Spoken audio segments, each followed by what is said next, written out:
Senhor presidente, colegas deputados, veja, o nosso partido é democrático e eu divirjo, pelo menos em parte, na colega Enio Bassi, e vou trazer aqui, logicamente, o deputado Enio, com muita competência, trouxe a questão dos grandes devedores. E, de certa forma, eu quero trazer, e já foi dito aqui nesta tribuna, e é bom deixar claro a todos os colegas parlamentares e aos gaúchos e gaúchas, que a partir da emenda constitucional 94, mudou toda a regra da questão dos precatórios. Tem que deixar bem claro isso. E foi uma PEC. E para aprovar uma PEC, vocês sabem quantos votos precisa. Então, não vou estar aqui dizendo quem votou a favor, quem votou contra. Mas a PEC diz e determina que haja a compensação dos precatórios com a dívida. Isso que é importante dizer aqui. E mais, os estados e os municípios, meus colegas deputados, têm que pagar até 2020. Mas vai prorrogar. Até agora não tem prorrogação. E o estado vai ter que pagar até 2020 11,8 bilhões de reais de precatório. Mas tem escritório que tem precatório. E aí o que tem a ver? Se o estado tem que pagar, quem apresentar lá o precatório vai receber. Se comprou com deságio de 80, de 50, não sei de quanto por cento, o estado vai ter que pagar.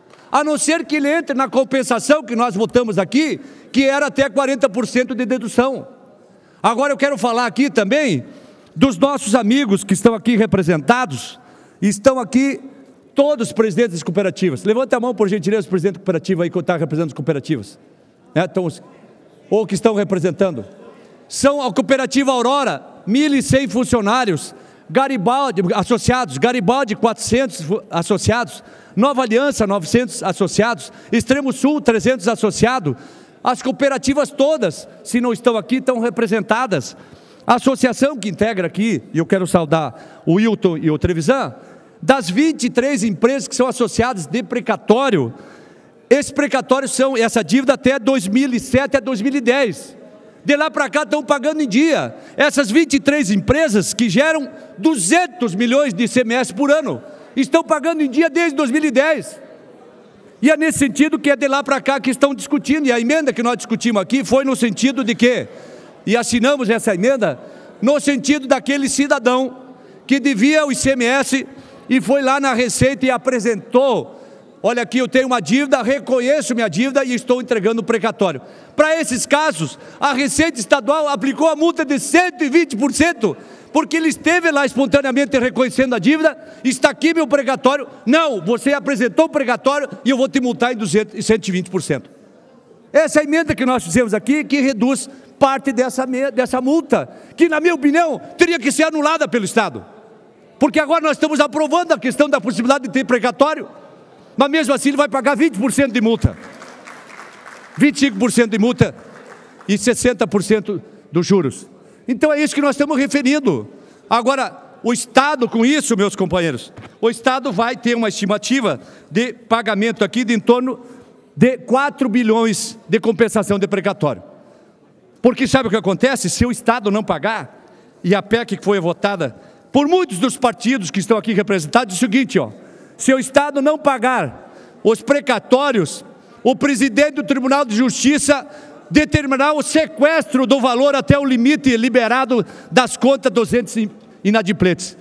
Se não bastasse isso, o chefe do Poder Executivo federado inadimplente responderá na forma da lei por responsabilidade fiscal e improbidade administrativa. Não basta isso, vamos para o terceiro.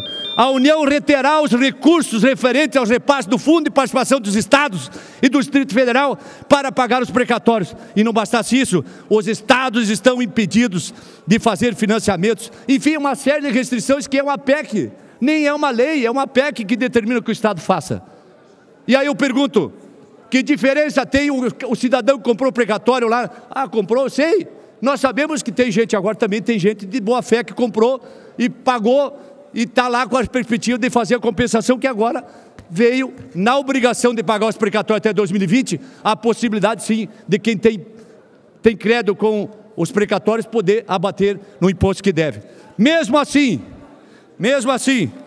para quem não quiser acreditar mais, enquanto os precatórios nos últimos 10 anos subiram 91%, que é a taxa Selic, mesmo com esse projeto, eles vão pagar aqui 194% de juros dos seus, entre encargos, juros e multas do ICMS que tem a pagar. Vou repetir, nesses 10 últimos anos, que são praticamente os precatórios que estão aqui, ele corrigiu 91%.